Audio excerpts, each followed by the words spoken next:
بصوا بقى الجمال والطعامة والحلاوة. طعمها يا جماعة دي خطيرة، عايزة اقول لكم ان طعمها تحفة تحفة بجد، وسخنة. بصوا سخنة وعمالة تشد الجبنة، خطيرة. شو بقى بنتي كان نفسها تاكل بيتزا، وانا قلت لها لا مش معايا فلوس اجيب بيتزا، فايه قالت يا ماما طب اعملي لي حاجه حلوه كده من ايدك. المهم انا جبت البتاعه دي من المخبز، دي ب3 جنيه عايزه اقول لكم، وقسمتها نصين. بصوا قسمتها نصين كده، وهعملها حاجه جميله جدا واختراع احلى كمان من البيتزا.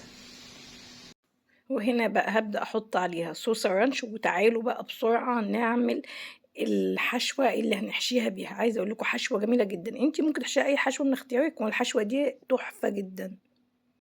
بصوا احسن طريقة لما تقطعي صدر الدجاج ده، صدر دجاجة واحد بس، صدر واحد فقط، بتحطي بقى عليه شوية البهارات بتاعتك. هنا حطيت زعتر، بعد كده هحط معاهم شوية بابريكا مدخنة.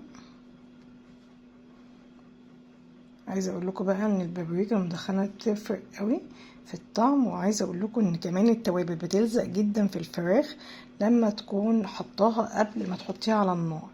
عايزه اقول لكم بتفرق جدا، يعني انا كنت بجرب الاول كده وبجرب كده، عايزه اقول لكم بقى بتفرق كده.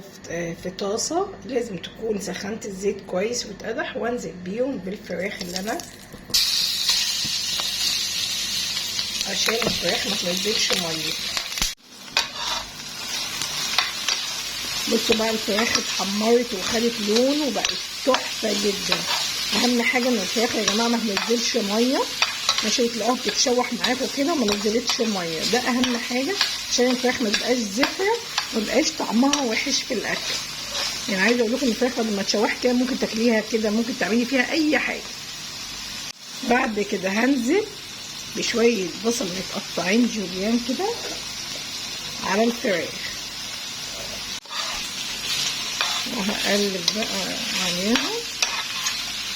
عايزه اقول لكم لو عندكم اي اضافات تانية عايزين تضيفوها عليها هتمشي برضه. انا عندي كوسايه، ولان احنا بنحب الكوسه فهقطع عليها كوسه صغيره خالص وهحطها.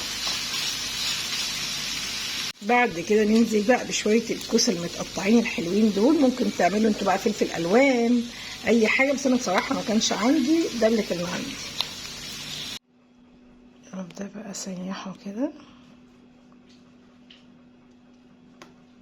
اعملوها لعيالكم هتعجبهم قوي. بعد كده بقى التوبنج اللي انت بتحطيه، الحشوه اللي بتحطيها اي حشوه من اختيارك. بصوا بقى انا عملت هنا الفراخ دي خطيره خطيره جدا.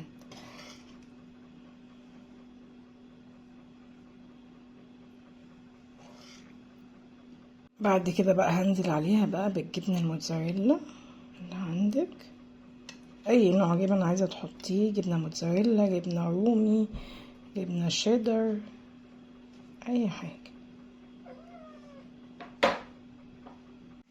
بصي بقى ممكن تدخليها كده في الميكروويف، او ممكن تزودي عليها كده تاني شويه صوص رانش، وبعد كده نغطيها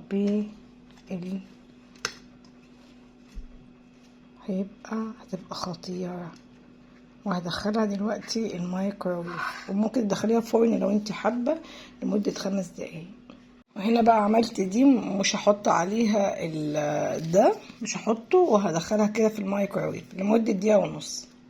بصوا بقى خلاص خرجت بقى يا لهوي على الحلاوة. بصوا بقى بس سخنة بقى، الجبنة بتمط بقى، طعمها بقى خطير. عايزة ادوقها بس سخنة جدا. بصوا بقى القمر ده، بصوا المطة والحلاوة دي، لازم بقى ايه ادوق كده، بس عايزة اقول لكم سخنة جدا.